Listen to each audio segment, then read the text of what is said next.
एक दिन दुनिया में मौजूद हर एक इंसान गायब हो जाता है और वहाँ पर सिर्फ एक गर्लफ्रेंड बॉयफ्रेंड का जोड़ा बचता है, क्योंकि किसी तरह से उस जगह पर सरवाइव कर रहा होता है। पर धीरे धीरे उनके साथ ऐसी चीजें होती हैं जिससे वो दोनों बहुत ज्यादा फ्रस्ट्रेट हो जाते हैं। तो कहानी की शुरुआत में हमें चिनाए और साथी रायली नाम के कपल को दिखाया जाता है, जो कि थोड़ा बहुत एंजॉय करने के लिए आइसलैंड में आए हुए थे। और वो वहाँ पर इस वजह से भी आए थे ताकि वो अकेले में थोड़ा सा समय बिता सके और बाकी सारी टेंशन से दूर रहें। तब हम लोग देखते हैं कि रायली असल में हर जगह की फोटोज ले रहा था। उसको फोटोज लेना बहुत ज्यादा पसंद था और उसके पास एक पुराना सा कैमरा था जो कि उसके ही पिता का था, पर रायली उसको हमेशा अपने साथ रखता था। अब आइसलैंड में पहुंचने के बाद वो लोग सबसे पहले एक होटल में जाते हैं और वहां पर थोड़ी देर आराम करने के बाद वो लोग आसपास की जगह को एक्सप्लोर करने के लिए निकल जाते हैं, जिस दौरान रायली हर जगह की फोटो को कैप्चर करने की कोशिश कर रहा था। तब उन्हें एक जियोथर्मल पूल के बारे में पता चलता है, जिससे ही उस एरिया में बिजली आया करती थी जिसमें वो रहा करते थे। तब वो दोनों उस पूल में नहाने के लिए चली जाती हैं। उस दौरान हमें उन दोनों की बातों से पता चलता है कि रायली ने अपनी अब तक की सारी सेविंग इस ट्रिप के दौरान खर्च कर दी है। जिनाए को ये सब पसंद तो नहीं आ रहा था, पर क्योंकि रायली ने ये सब उसे खुश करने के लिए ही करा था, इसीलिए वो भी इन सब पर ज्यादा ध्यान नहीं देती और रायली के साथ ज्यादा से ज्यादा समय एंजॉय करने में बिताती है।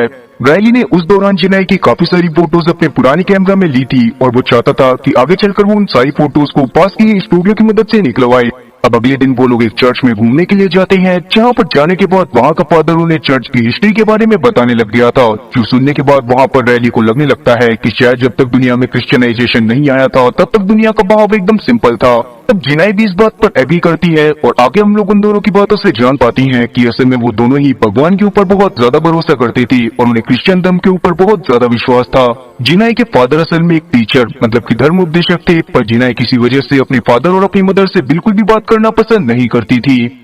आगे वो लोग एक वाटरफॉल के पास घूमने के लिए जाते हैं, जहाँ पर जाने के बाद जिनाए को बहुत ज्यादा अच्छा लग रहा था और वो वहाँ पर बहुत ज्यादा एंजॉय करती है। इसके बाद वो लोग अपने होटल में आ गए थे, जहाँ पर आने के बाद वो लोग थोड़ा सा आराम करते हैं और रात के समय में हम लोग देख पाते हैं कि बाहर की दुनिया बहुत ज्यादा ही चमक रही थी। और फिर जब जिनाए की नजर खिड़की से बाहर की तरफ पड़ती है तो वो बाहर देखने के बाद बहुत ज्यादा खुश होती है, क्योंकि बाहर आसमान बहुत ज्यादा सुंदर लग रहा था। तभी अचानक से ही जिनाए को नींद आ जाती है और जब वो अगले दिन उठती है तो वो अपने बेड पर लेटी हुई थी। अब ये चीज वैसे तो अजीब थी, पर वहाँ पर जिनाए इस बात पर ज्यादा ध्यान नहीं देती और तभी वहाँ पर रायली भी आ जाता है, जो कि उससे बातें करते हुए उससे ब्रेकफास्ट बनाने के लिए बोलने लगता है। पर जब वो ब्रेकफास्ट बनाने का सामान लेने के लिए नीचे जाते हैं तो वहाँ पर कोई और इंसान मौजूद नहीं था, जो देखने के बाद उन दोनों को कुछ भी समझ में नहीं आता। इसीलिए वो डिसाइड करते हैं कि वो बाहर जाकर कैफे से ही कुछ खा लेंगे। लेकिन बाहर जाने के बावजूद भी उन लोगों को शहर में एक भी इंसान दिखाई नहीं देता। इवन जब वो मॉल में या फिर कैफे में भी जाते हैं तो वहाँ पर भी बिल्कुल भी स्टाफ मौजूद नहीं था। तब वहाँ पर रायली को लगता है कि शहर में हॉलिडे होने की वजह से कोई भी अपने घर से बाहर नहीं आया होगा, पर जब वो आसपास के घरों में भी चेक करता है तो वहाँ पर भी कोई भी मौजूद नहीं था। अब उन दोनों को कुछ भी समझ में नहीं आ रहा था और उन दोनों के ही मन में डर का माहौल था। इसी वजह से वो अपने पर्सनल कॉन्टेक्ट्स को भी कॉल करने की कोशिश करते हैं, पर उसके बावजूद उनका कोई भी कॉल नहीं उठाता। तब वो दोनों ही काफी ज्यादा डर गए थे और वो दोनों ही काफी ज्यादा घबरा भी रहे थे। पर वहाँ पर जिनाए अपने पेरेंट्स के लिए काफी ज्यादा परेशान थी, क्योंकि बेशक से वो उनसे बात नहीं करा करती थी, पर उसके बावजूद भी वो उन्हें बहुत ज्यादा प्यार करती थी। इसीलिए वो शहर में जाकर इधर उधर चिल्लाना चालू कर देते हैं, ताकि अगर उनके अलावा भी शहर में कोई और बचा हुआ हो तो उनकी आवाज सुनकर वो उन दोनों के पास आ जाए। पर इस चीज का भी कोई भी फायदा नहीं होता, क्योंकि उन दोनों के अलावा शहर में कोई और मौजूद था ही नहीं। तब वो दोनों एक टेलीविजन शॉप पर जाते हैं, जहाँ पर जाने के बाद वो एक टेलीविजन में सारे चैनल्स को देखने लगती हैं। वहाँ पर सारी चैनल्स तो आ रही थी, पर वहाँ पर न्यूज का कोई भी नामो निशान नहीं था, जो देखने के बाद वो दोनों ही काफी ज्यादा शॉक होते हैं और तुरंत ही वहाँ से बाहर की तरफ आ जाते हैं। तब उन दोनों को कुछ भी समझ में नहीं आ रहा था, क्योंकि अगर शहर में कोई वायरस फैला होता तो वहाँ पर लोगों की मरी हुई डेड बॉडी ही सही, पर डेड बॉडी तो होती, पर या फिर अगर वहाँ पर एलियंस आए होते तो शायद वहाँ पर एलियंस का शिप भी मौजूद होता।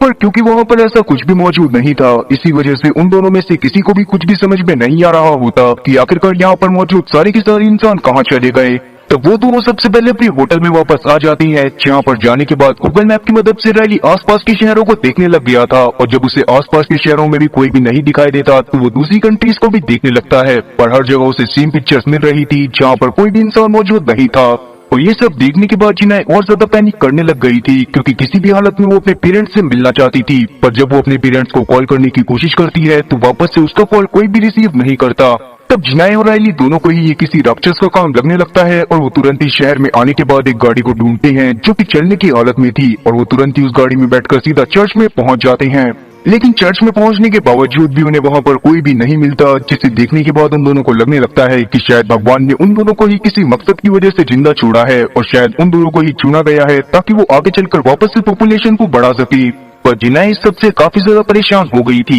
इसीलिए वो दोनों पास के ही दूसरे शहर में भी जाती है, पर वहां पर जाने के बाद भी उन्हें वहां पर कोई भी नहीं मिलता, जो देखने के बाद जिनाए और ज्यादा परेशान हो जाती है और वो लोग पास के ही एक होटल में जाकर रहने लगते हैं। तब जिनाए का मूड बहुत ज्यादा ही ऑफ था और उसे किसी से बात करने का मन भी नहीं कर रहा था, इसीलिए जब रायली उसे अगले दिन सुबह नाश्ता बनाने के लिए भी उठाता है तब वो बिल्कुल भी उससे बात नहीं करती और अपनी जगह पर ही पड़ी रहती है। तब रायली उसका मूड सही करने के लिए उससे थोड़ी देर बातें करने लगता है और तब जाकर हम लोग जान पाते हैं कि असल में जिनाए काफी ज्यादा परेशान है और उसको समझ में नहीं आ रहा है कि आखिरकार एकदम से दुनिया में क्या हुआ।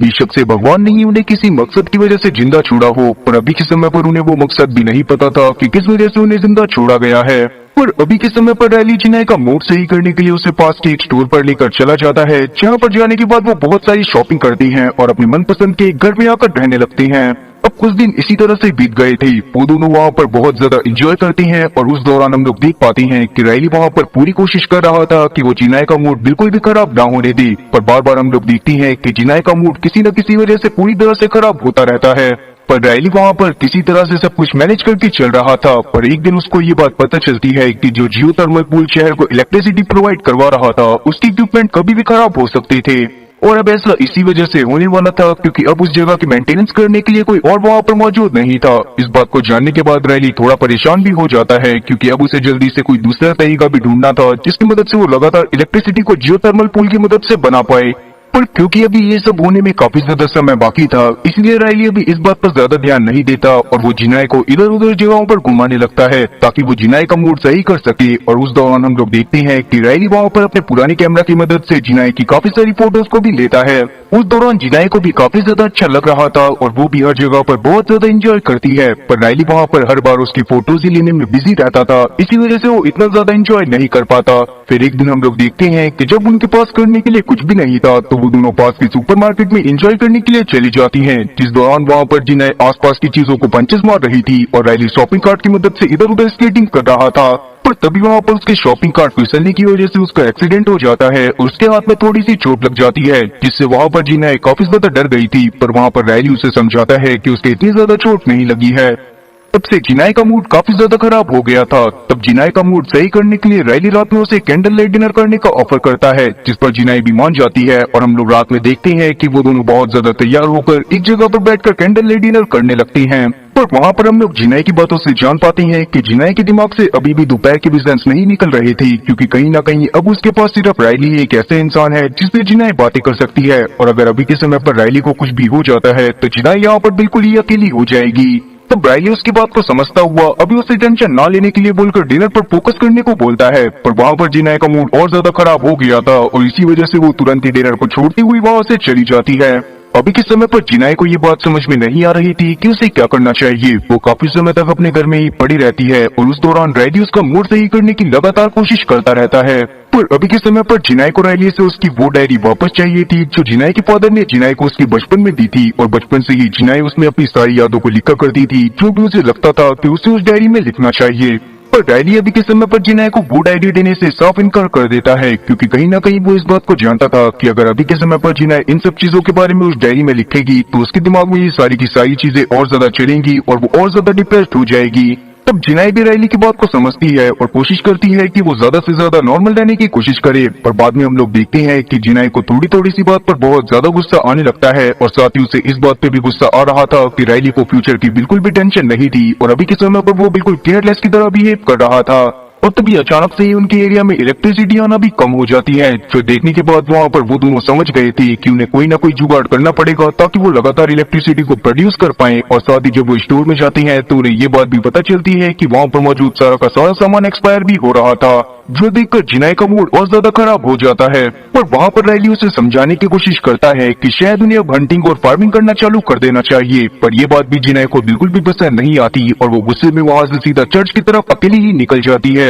और फिर उस चर्च में जाने के बाद वो वहाँ पर मौजूद पुतलों से बातें कर रही थी और वहाँ पर भी उसकी बातों से हम लोग जान पाते हैं कि उसे अभी भी ये बात समझ में नहीं आ रही है कि उसके साथ ये सारी की सारी चीजें क्यों हुई और यही सारी चीजें उसके दिमाग में चल रही थी जिस वजह से वो और ज्यादा परेशान हो जाती है। पर अभी के समय पर जिनाए के एकदम से जाने की वजह से रायली खुद भी और ज्यादा परेशान हो गया था, इसीलिए वो अगले दिन से और ज्यादा कोशिश करने लग जाता है कि वो जिनाए को ज्यादा से ज्यादा खुश रख पाए और इसीलिए वो जिनाए को अपने साथ और ज्यादा घुमाना चालू कर देता है ताकि वो जिनाए का मूड ज्यादा से ज्यादा अच्छा रख पाए। पर एक दिन हम लोग देख पाते हैं कि वो जिनाए को अपने साथ एक ऐसे प्लेन के पास लेकर चला जाता है क्योंकि बहुत समय पहले क्रैश हो गया था पर उसका मलबा उसी जगह पर पड़ा हुआ था। रायली को लग रहा था कि जिनाए को वो जगह बहुत ज्यादा पसंद आएगी, पर जैसे ही जिनाए वहाँ पर जाती है तो वो बहुत ज्यादा गुस्से में आ जाती है और साथ ही उसे बहुत ज्यादा बुरा भी लग रहा था क्योंकि उसके हिसाब से वो प्लेन उसे उन लोगों की याद दिलवा रहा था जो कि उसमें मारे गए थे और उन लोगों को याद करते हुए जिनाए को उन लोगों के बारे में भी याद आ रहा था जो कि अचानक से गायब हो गए थे और जिसमें उसके पेरेंट्स भी शामिल थे। इसी वजह से जिनाए वहाँ से अकेले ही गुस्से में चली जाती है, जिसके बाद हम लोग देख पाते हैं कि जिनाए और सती रायली काफी दिनों तक एक दूसरे से अलग ही रहते हैं। तो उस दौरान हम लोग रायली को देख पाती हैं जो कि शहर को और ज्यादा एक्सप्लोर करने में लगा हुआ था और साथ ही वो उस हर चीज की फोटो ले रहा था जो उसे काफी ज्यादा इंटरेस्टिंग लग रही थी। शुरुआत में तो रायली को ये सब करने में बहुत ज्यादा मजा आ रहा था, पर एक समय ऐसा होता है कि रायली बहुत ज्यादा फ्रस्ट्रेट होकर अपने कैमरा की सारी रील्स को निकाल देता है क्योंकि वो इस बात को जानता था कि अगर वो इन फोटोज को अपने कैमरा में रखता भी है तब भी वो आसपास के किसी भी स्टूडियो से उन्हें नहीं निकलवा सकता। पर जल्दी ही उसे अपनी गलती का एहसास हो गया था, इसीलिए वो अपनी रील्स को वापस से उठाता है और उसके बाद एक हार्डवेयर शॉप में चला जाता है जहाँ पर जब वो कुछ पाइप्स को देखता है तो उसके दिमाग में ये आइडिया भी आ गया था कि उसे जियोथर्मल पूल की मदद से वापस इलेक्ट्रिसिटी को कैसे जनरेट करना है। इसीलिए वो सारा जरूरी सामान लेकर अपने घर की तरफ जाने लगता है। तब उस दौरान हम लोग देखते हैं कि वो अपने फ्लोर पर लिफ्ट की मदद से जा रहा था, तब एकदम से ही लिफ्ट अचानक से ही बंद होकर चालू हो जाती है। अब अभी के समय पर लिफ्ट चालू हो तो गई थी, पर इस इंसिडेंट ने रायली के दिमाग में बहुत बड़ा डर बैठा दिया था क्योंकि वो इस बात को बहुत अच्छे से जानता था कि अगर अभी के समय पर वो लिफ्ट में फंस जाता तो उसे बचाने के लिए कोई भी वहाँ पर मौजूद नहीं था। पर अब वो इस बात पर ज्यादा ध्यान न देते हुए उस डिवाइस को बनाने में लग जाता है जिससे वो जियोथर्मल पूल की मदद से इलेक्ट्रिसिटी को जनरेट करने वाला था। वहीं दूसरी तरफ हम लोग जिनाए को देख पाती हैं जो कि पास के एक सिनेमा हॉल में जाकर फूट फूट कर रोती है, जिसके बाद वो आसपास की चीजों को एक्सप्लोर करने के लिए निकल गई थी। तब उससे एक फार्म दिखाई देता है जहाँ पर बहुत से घोड़े भी थे, इसीलिए वो तुरंत ही उन घोड़ों के ऊपर बैठ जाती है और उन पर राइडिंग करना चालू कर देती है। पर उसका मन भी अकेले ज्यादा नहीं लग रहा था, इसीलिए वो गाड़ी में बैठने के बाद उन सभी वॉइस नोट और साथ ही रिकॉर्डिंग तो सुनने लगती है जो उसके रिलेटिव्स और साथ ही फ्रेंड्स ने उसे तब भेजी थी जब वो लोग जिंदा थे। अब उन रिकॉर्डिंग्स को सुनने के बाद जिनाए को रायली की भी बहुत ज्यादा याद आने लगती है, इसीलिए वो सीधा उस जगह पर जाने के लिए निकल जाती है जहाँ पर एक ग्लेशियर मौजूद था और रायली और साथ ही जिनाए को वो जगह बहुत ज्यादा पसंद आई थी। और वहाँ पर जाने के बाद किस्मत से जिनाए को वहाँ पर रायली मिल भी जाता है जो कि आसपास के एरिया की फोटोज खींच रहा था, जो देखने के बाद जिनाए को बहुत ज्यादा अच्छा लगता है और वो रायली के पास जाकर सबसे पहले उससे माफी मांगती है और उससे बातें करने लगती है।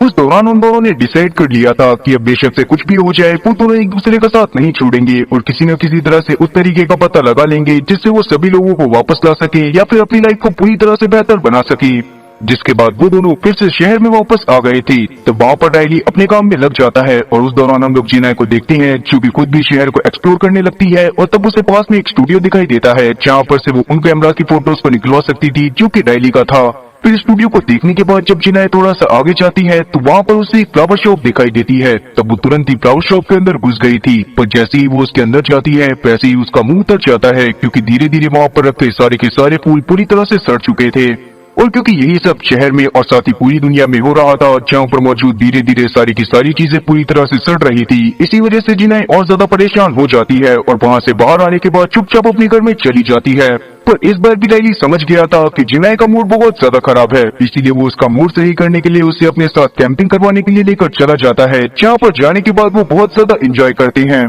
वहाँ पर जाने पर भी उन दोनों को वहाँ पर एक घर मिल गया था, इसीलिए वो तुरंत ही उस घर के अंदर चले जाते हैं जिसमें जाकर वो बातें कर रहे थे। तभी अचानक से उन्हें बाहर किसी के होने का एहसास होने लगता है और जब वो दोनों बाहर जाते हैं तो वहाँ पर एक नील नाम का बूढ़ा आदमी खड़ा हुआ था। ये घर असल में नील का ही था और अभी के समय पर वो बाहर गया हुआ था ताकि वो हंटिंग कर कर कुछ अपने खाने के लिए लेकर आ सके, पर क्योंकि वो काफी ज्यादा बूढ़ा था और काफी दिनों से भूखा भी था, इसी वजह से वो हंटिंग नहीं कर पाया। अब ये बात जानने के बाद रायली और साथी जिनाए अपने पास मौजूद खाना नील को दे देते हैं, जो खाने के बाद नील को काफी ज्यादा अच्छा लगता है क्योंकि काफी दिनों बाद उसने पेट भरकर खाना खाया था और इसीलिए वो रायली और साथी जिनाए को भी अपने घर में रुकने की परमिशन दे देता है। वो तीनों रात में इसी बारे में बातें कर रहे थे कि आखिरकार अचानक से सारे लोग कहाँ पर गायब हो गए, पर उन तीनों में से किसी को भी इसका जवाब नहीं मिलता, इसीलिए वो सोने के लिए चले जाते हैं। लेकिन जिनाई को रात में नींद नहीं आ रही थी, इसीलिए वो रात के समय में नील के पास चली जाती है और उससे बातें करने लगती है, क्योंकि उस समय पर नील ही ऐसा था जो कि जगा हुआ था। तब हम लोग नील की बातों से जान पाती हैं कि असल में वो बहुत ज्यादा उदास है, क्योंकि उसकी फैमिली से वो आखिरी बार गुड बाय तक नहीं कह पाया।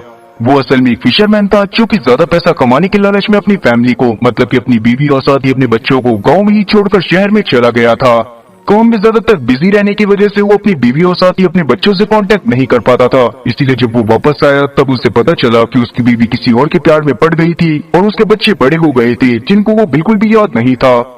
और उसे रियलाइज हुआ कि परिवार से बढ़कर कुछ भी नहीं होता, इसीलिए उसने अपने परिवार के साथ रहना चालू कर दिया। पर अचानक से उसे एक दिन पता चला कि दुनिया में मौजूद हर एक इंसान गायब हो गया था और वो सिर्फ अकेला ही जिंदा बचा हुआ था। और तब से ही नील बहुत ज्यादा परेशान था और अपने परिवार को बहुत ज्यादा मिस कर रहा था। जिनाई ये सारी बातें सुनने के बाद और ज्यादा डिप्रेस्ड हो जाती है। तब नील उसे समझाने की कोशिश करता है कि शायद उसे रायली का साथ नहीं छोड़ना चाहिए और हमेशा ही उसके साथ रहना चाहिए। तब जिनाई खुद भी इस बात पर एग्री करती है। पर अगले दिन हम लोग देखते हैं कि जब जिनाई और साथी रायली की आंख खुलती है तो वो देखते हैं कि नील भी मर चुका है। फिर देखने के बाद जिनाई को बहुत ज्यादा बुरा लगता है और तभी वो बाहर की तरफ नोटिस करती है कि नील ने अपने परिवार की याद में वहाँ पर काफी सारी ग्रेव्स बनाई हुई थी, इसीलिए उन्होंने नील की बॉडी को उसी जगह पर दफना दिया था ताकि वो आराम से वहाँ पर रह सके। जिसके बाद वो दोनों शहर में वापस आ गए थे। तब हम लोग जिनाई की बातों से जान पाती हैं कि जैसे उसने नील को जिंदा देखा था, हो सकता है कि अर्थ पर और भी काफी सारे सर्वाइवर मौजूद हो जो कि जिंदा हो और अभी तक गायब ना हुए हो। और इसीलिए जिनाई शहर के हर एक घर में जाकर चेकिंग करने लगती है ताकि वो किसी जिंदा इंसान को ढूंढ सके। तब रायली जिनाई के पागलपन को देखकर उसे शांत करवाने की भी कोशिश करता है, पर वहाँ पर जिनाई उसकी बात को नहीं सुनती और गुस्से में उसे वहाँ से भगा देती है। तब हम लोग रायली को देखते हैं जो कि अपने डिवाइस के पास जाकर उसे किसी तरह से पूरा कर लेता है और अब उनके पास इलेक्ट्रिसिटी और साथ ही पानी की कोई भी कमी नहीं होने वाली थी। पर अगले दिन तक हम लोग देखते हैं कि जिनाई की हालत और ज्यादा बिगड़ गई है और वो किसी भी हालत में उस जगह पर जाना चाहती है जहाँ पर और भी इंसान मौजूद हो। वो नील की मौत की वजह से भी काफी ज्यादा डिप्रेस्ड थी और उसे नील की कई हर एक बात याद आ रही थी। नील के हिसाब से परिवार बहुत ज्यादा जरूरी था और अभी के समय पर जिनाई को उसके मम्मी पापा की भी बहुत ज्यादा याद आ रही थी। अब जिनाई को इस तरह से परेशान देखकर रायली वापस से जिनाई का मूड सही करने में लग जाता है और उसे अपने साथ एक वाटरफॉल के पास लेकर चला जाता है, जहाँ पर जाने के बाद उसने किसी तरह से वापस से जिनाई को समझा दिया था कि शायद उन दोनों को ही आगे बढ़कर एक दूसरे के साथ रहना पड़ेगा। जिनाई उस समय तो उसके सामने इस सिचुएशन को एक्सेप्ट कर लेती है, पर अगले दिन हम लोग देखते हैं कि जब रायली की आंख खुलती है तो उसके घर में कोई और मौजूद नहीं था। जब वो टेबल के पास जाता है तो वहाँ पर एक एनवेलप रखा हुआ था जहाँ पर एक लोकेशन का नाम लिखा हुआ था। तब वो तुरंत ही उस एनवेलप को खोलता है, जिसे खोलने पर उसे जिनाई की काफी सारी फोटोज मिलती है जो कि रायली के ही कैमरा से ली गई थी। असल में जिनाई ने उसे पिछली रात जाकर उस स्टूडियो से कॉपी करवा लिया था जो स्टूडियो उसने देखा था। वो याद के तौर पर रायली के पास उन सभी फोटोज को छोड़कर गई थी, पर जैसे ही रायली उन सबको देखता है तब वो समझ जाता है कि अभी के समय पर जिनाई सुसाइड करने के लिए जा रही है, क्योंकि उसने जिस जगह का नाम लिखा हुआ था वो असल में वो जगह थी जहाँ पर उसके पेरेंट्स रहा करते थे। पर क्योंकि रायली इतना बड़ा बेवकूफ तो था नहीं, तो इसीलिए उसे जल्दी ही समझ में आ जाता है कि उसके पेरेंट्स तो जिंदा नहीं है और इसका मतलब यही है कि जिनाई अभी के समय पर सुसाइड कर अपने पेरेंट्स के पास जाना चाहती है। अब ये बात जानने के बाद रायली परेशान होते हुए जिनाई को ढूंढने के लिए हर उस जगह पर जाने लगता है जहाँ पर वो जिनाई को घुमाने के लिए लेकर गया था, पर हर जगह ढूंढने के बावजूद भी उसे जिनाई कहीं पर भी नहीं मिलती। अब सिर्फ जियोथर्मल पूल वाली लोकेशन बची हुई थी जहाँ पर वो सबसे पहले गए थे और उन्हें वहाँ पर सबसे ज्यादा अच्छा लगा था। तब तुरंत ही रायली उस जगह पर जाता है जहाँ पर उसे जिनाई की कार खड़ी हुई नजर आ जाती है। पर जब तक वो जियोथर्मल पूल के पास पहुंचता है तब तक बहुत ज्यादा देर हो चुकी होती है, क्योंकि तब तक जिनाई ने उस पूल में कूदकर लिया था। उसकी बॉडी पानी में ही तैर रही थी, जो देखने के बाद रायली तुरंत ही उसकी बॉडी के पास जाता है और उसे बाहर निकालने की कोशिश करने लगता है। जिनाई के मरने की वजह से रायली खुद भी काफी ज्यादा अकेला हो गया था और उसको ये बात समझ में नहीं आ रही थी कि उसे क्या करना चाहिए, इसीलिए वो डिसाइड करता है कि वो भी सुसाइड लेगा। पर जब वो ऐसा करने की कोशिश करता है तो उससे ये चीज नहीं होती और वो तुरंत ही पानी के बाहर आ जाता है। उसका दिमाग बहुत ज्यादा खराब हो रहा था, पर अभी के समय पर वो किसी तरह से खिसकते हुए अपनी गाड़ी के पास जाता है और अपनी गाड़ी को बहुत जोर से चलाने लगता है। उसने जिना को खुश रखने की पूरी कोशिश करी थी और टाइम टू टाइम उसका मूड सही करने की भी